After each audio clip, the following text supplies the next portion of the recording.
आबादी के मामले में उत्तर प्रदेश देश का सबसे बड़ा प्रदेश है। ऐसे में ठंडी के दिनों में उत्तर प्रदेश में ज़्यादा समस्याएं आती हैं क्योंकि लोग ज़्यादा हैं। हमारे साथ बातचीत करने के लिए मौजूद हैं उत्तर प्रदेश सरकार के नगर विकास एवं ऊर्जा मंत्री ए.के. शर्मा जी, जिन्होंने निर्देश दिया है कि ठंडी में कोई भी बाहर ठिठुरता ना मिले।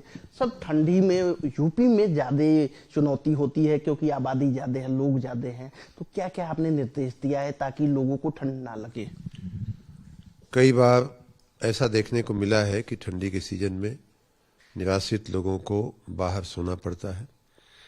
इससे बचने के लिए हमने अपने सभी नगर निकायों को, नगर निगमों को, नगर पालिकाओं को, नगर पंचायतों को हमने सूचना दिया है कि किसी को भी बाहर रात न बितानी पड़े ठंडे में, इसका ध्यान रखा जाए। उस योजना के तहत हमारे पास परमानेंट बने हुए वैन बसेरे हैं। जहां आवश्यकता होती है, रेलवे स्टेशन, अस्पताल या काम काज की जो जगहें होती हैं, ऐसी जगहों पे टेम्पोररी वैन बसेरे बनाने की भी हमने सूचनाएं दी हैं। साथ ही अलाव जलाने की अगर आवश्यकता पड़े तो अलाव जलाने की भी व्यवस्था करने के लिए हमने सूचनाएं दी हैं। सब प्रकार से नगर विकास विभाग को इसका चिंता करने का, इसकी पूरी व्यवस्था करने के लिए हमने ठंडी में लोगों को ठंड से बचाने की भरपूर व्यवस्था करने के लिए हमने सूचना दी है। आपने एक बार बातचीत करने में कहा था कि अधिकारियों से आपने कहा है कि सरकार के पैसे पे पुण्य कमाने का ये बहुत बड़ा अवसर है, अच्छा अवसर है।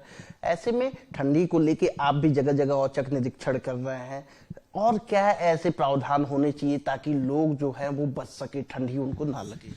मैं लखनऊ में एक वैन बसेरे एक दिन देखने निकला था। वहाँ हमें कई लोग ऐसे मिले जो मात्र ठंड से बचने के लिए नहीं, ठंडी के सीजन में नहीं, बल्कि कई कई साल से उन जगहों पे रहते हैं, निराश्रित हैं, उनके परिवारों ने उनको छोड़ दिया है, वृद्ध हैं, बीमार हैं। ऐसे लोगों को देख करके किसी का भी हृदय जो है द्रवित हो जाता है। तो उसी समय मैंने अपने अधिकारियों से कहा था कि देखिए, ये वैन बसेरा बनाने का पूरा खर्चा सरकार देती है, इसे चलाने का पूरा खर्चा सरकार देती है, कंबल, रजाई, तकिया सब कुछ सरकार के खर्चे से आता है। तो इससे आसान और सस्ता पुण्य कमाने का कोई तरीका नहीं हो सकता। आपको सिर्फ उसकी देख रेख करनी है, व्यवस्थापन करना है, मैनेजमेंट करना है, और जहां संभव हो वहां समाज से अगर कुछ योगदान लेकर के उसमें और कुछ अगर बेहतर कर सकते हैं, करा सकते हैं, वो करना है। दूसरा, हमने ये कहा था कि वही वैन बसेरा है, लेकिन अगर किसी निराश्रित व्यक्ति को मालूम ही न हो कि वैन बसेरा किधर है, हमें दाएं जाना है कि बाएं जाना है, आगे जाना है, पीछे जाना है, तो उसके लिए हमने कहा था कि आप साइन बोर्ड लगाइए बाजारों में, रेलवे स्टेशनों पे, अस्पतालों पे, जहां निवासित लोग सोते हैं बाहर, तो उसको देख करके कोई व्यक्ति समझ सकता है, या वो अगर पढ़ा लिखा नहीं भी है तो अन्य व्यक्ति उसको देख करके कह सकता है कि भैया यहाँ से थोड़ा दूर जाओगे तो तुमको वैन बस। तो इस प्रकार के ऐसे बहुत से जीवन में, और अपने सरकारी नौकरी हो या कोई भी पब्लिक कार्य करते हुए अवसर आते हैं, जहां अपने कर्तव्य से भी आगे बढ़कर अगर थोड़ा सा आप ध्यान दे देते हैं या कर्तव्य का ही पूरा ध्यान दे देते हैं, तो एक बहुत अच्छा कार्य आपके जीवन में आपसे हो जाता है। आप अक्सर ये कहते हुए सुने जाते हैं कि जो हमारे नगर होते हैं वो सूबे का, देश का, हर जगह का चेहरा होते हैं। आपने हमारा यूपी का एक नारा भी दिया था कि जब हम अपने का भाव रखेंगे तो चीजें बेहतर होंगी। तो ऐसे में ठंडी के दिनों में की बात की जाए या गर्मी के दिनों में नगर विकास क्या अलग ऐसा कर रहा है जिससे यूपी की इमेज बदल रही हो? जैसे हमने देखा G20 का आप लोगों ने सफल आयोजन किया, तो ऐसे आगे आप लोग क्या डेवलपमेंट के काम करने जा रहे हैं? निश्चित रूप से आपने जैसा कहा, नगर जो होता है वो हमारे राज्य का, देश का आईना होता है, चेहरा होता है। उसी प्रकार जैसे ही हम, अक्सर मैं अपने मित्रों से कहता हूँ कि जैसे ही हम नगर में घुसते हैं तो उस नगर के चौराहे, उस नगर के पार्क, उस नगर की सड़कें उस नगर के आईने होते हैं, उस नगर के चेहरे होते हैं। तो उन्हें साफ सुथरा, सुंदर रखना, ये मैं बहुत दिनों से कह रहा हूँ। लेकिन सबसे बड़ा काम जो पिछले दिनों में हुआ है वो ये है कि सुबह 5 बजे से उठ करके हमारे सफाई कर्मचारी सफाई के कार्य में लग जाते हैं। चाहे ठंडी का सीजन हो, इस समय भी, इतनी ठंडी के बावजूद भी हमारे कर्मचारी 5 बजे से सफाई शुरू कर देते हैं। जहाँ आवश्यक होता है वहाँ दिन में 2 बार 3 बार भी सफाई होती है। चौराहों का सुंदरीकरण स्वयं सरकार के फंड से और जनता के सहयोग से करने का हमने आग्रह किया है। पार्कों का सुंदरीकरण, रख रखाव सरकारी खर्च से या जनता के सहयोग से, जन भागीदारी से हो सकता है। हमारे जो तालाब हैं वो कई बार गंदे अतिक्रमण से युक्त होते हैं, जो पूरा शहर का जो गंदा होता है उसमें फेंक दिया जाता है। ऐसी जगहों को या ऐसे खाली प्लाटों को, हजारों ऐसे प्लाटों को साफ करके हमने वहाँ या तो पार्क बनवाए या तो गार्डन बनवाए, और ये प्रक्रिया निरंतर जारी है। तो जैसा कि हमने G20 के समय में भी देखा कि अगर हम कमर कस के तैयार हो जाए तो कोई कारण नहीं है कि हमारे नगर विश्व के किसी भी अच्छे नगर की तुलना न कर सके।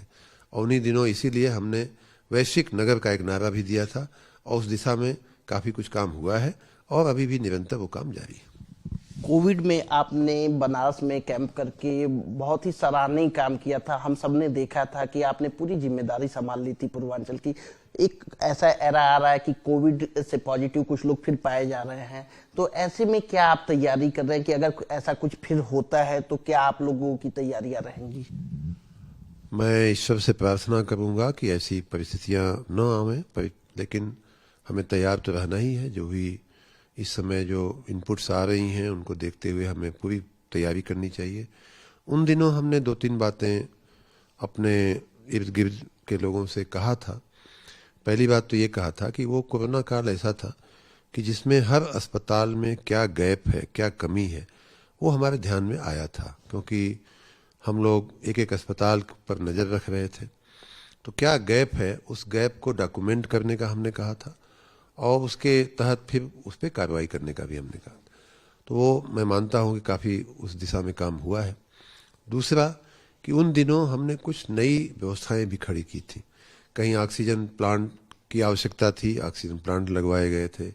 जहाँ पाइपलाइन नहीं थी ऑक्सीजन ले जाने की पेशेंट के बेड तक, उसकी व्यवस्था की गई थी। ऐसे तमाम प्रयास और प्रयोग हुए थे जिनको जो नए थे, और उनका स्वाभाविक बात है कि अब 2 साल बीत गया तो उसका रख रखाव, उसका मेंटेनेंस, उसको एक बार फिर से देख लेना चाहिए कि कहाँ कौन चीज़ काम कर रही है, काम नहीं कर रही, कौन सी चीज़ काम नहीं कर रही।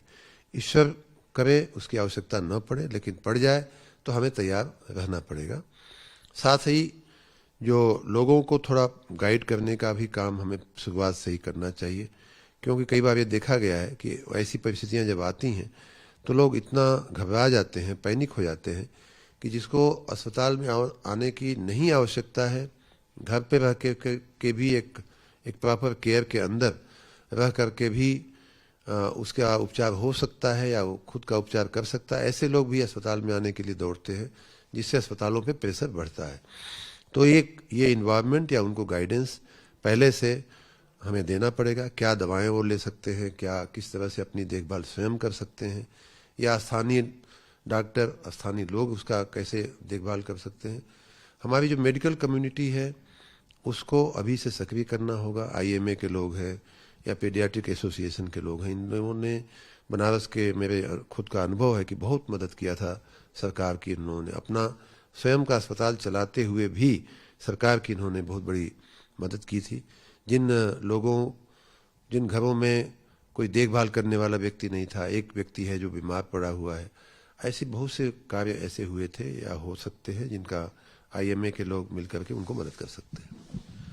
हमसे हमारे साथ बातचीत करने के लिए मौजूद थे उत्तर प्रदेश सरकार के नगर विकास एवं ऊर्जा मंत्री AK शर्मा जी, जिन्होंने नगर विकास और कोविड अगर आता है तो उससे जुड़ी बातों पे हमसे बात की। कैमरा पर्सन राहुल चौहान के साथ दिव्येंदु राय, भारत एक्सप्रेस, लखनऊ।